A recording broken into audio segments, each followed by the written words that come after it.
Michael Myers took our dreams and turned them into nightmares.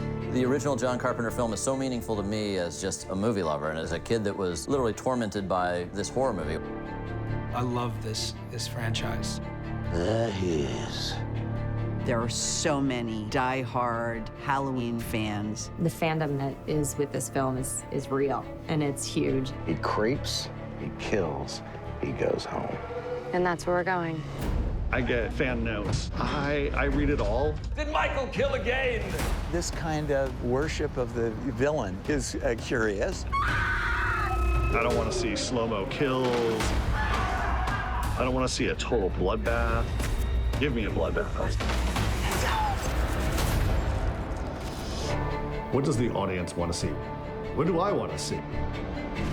The answer is I want to see Michael and Laurie tussle one last time.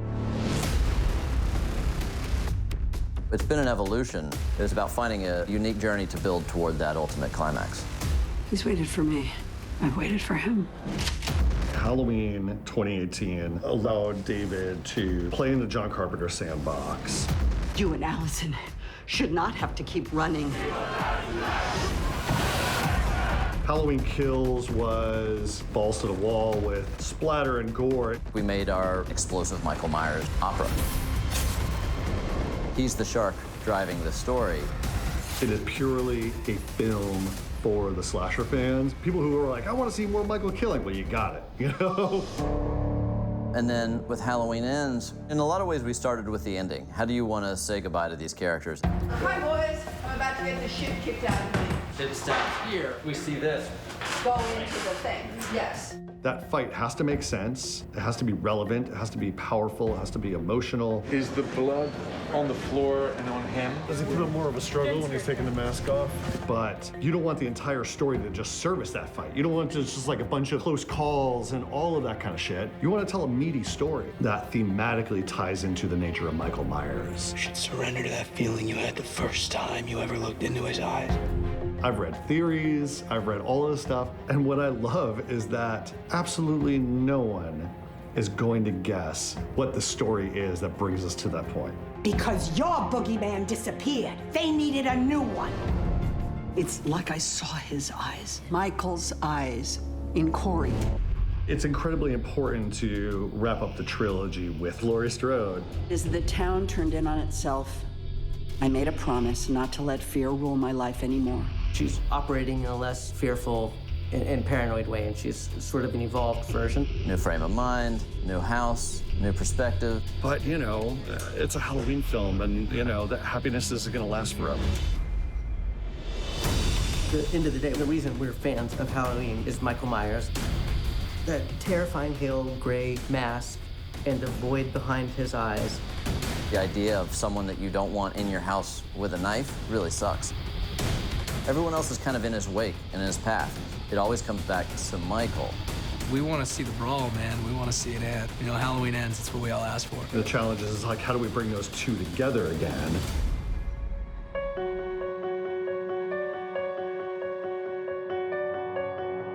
Even people that worked on the set didn't have the script.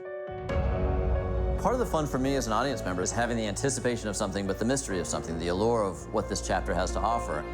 Someone's got a fact, or they've got a spoiler, or they think they know the ending. You know, there's something that people get out of that.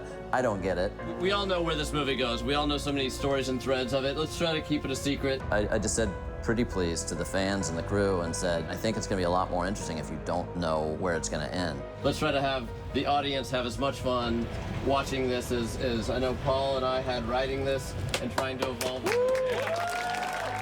You know, we all learn the truth about each other eventually.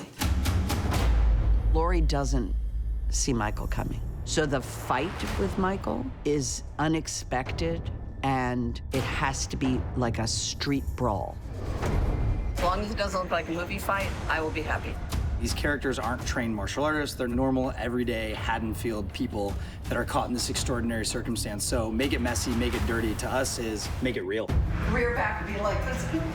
It has to be brutal. And then it should look messy and raw. Man, it's a dance between James and Jamie. 3, 2, 1, action. This is the knife. This is your head. This is whatever this is. Oh. That's better. See, from this angle, it's creepier. From Paul's angle. Yeah. I was there every day, and I did not need to be. And I watched every frame of that final showdown as a fan. That one was pretty sick. Yeah, it worked perfect. We also need this as he turns towards the pantry. A variety of hand gestures, like even hitting his leg or paw is good. Plucking it, trying to rip it. Really struggle to pull it. Yeah, great. Push. Nothing compares to this. This was just brutal. She took a freaking beating, and so did I. Sorry, I hit him in his knee. Sorry, Jim. You'll pull it out as he rises. It's coming with you. Yes. Ready, sit up. See what I mean? I will go backwards. Man, we hit the ground and tussled and rolled. These are real. She did 99% of all of her stuff on this. Everybody gets their chance to get their ass kicked, you know what I mean? And then it's 3, 2, 1. Everything is breakaway except these 3 pieces right here. They wanted to pat her up, and she was like, no, my clothes are tight. You're gonna see them. I'm not gonna do that. Don't worry about it. In the slide. Anytime we feel like we might be pushing her too hard, she'd just be like, no, let's do this.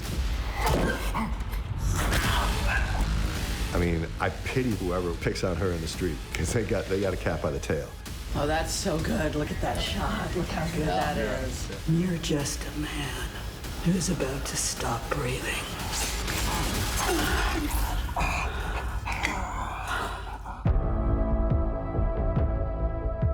A story like this is never going to have a happy ending, per se, but it doesn't have to leave us devastated. There's been so many movies that have, quote-unquote, killed the boogeyman, but then he always finds a way to regenerate, restore, some sort of twist that gets him back up for the next chapter. We've done a lot of damage to this dude, but what can we do to really say night-night?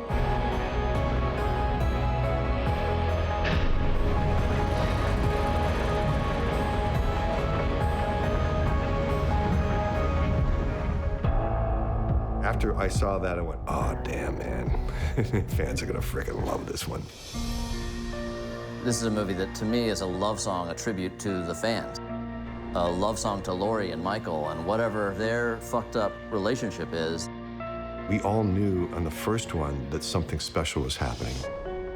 The DNA of John Carpenter. This thing that was created and that David nurtured and that the other writers put on page. The essence of Jamie Lee Curtis. It's the evil that always existed and will always be with us. Just as Frankenstein's monster and Dracula and vampires and zombies find new ways to have their stories told, Michael Myers, he'll find a new way to show up in some other shape.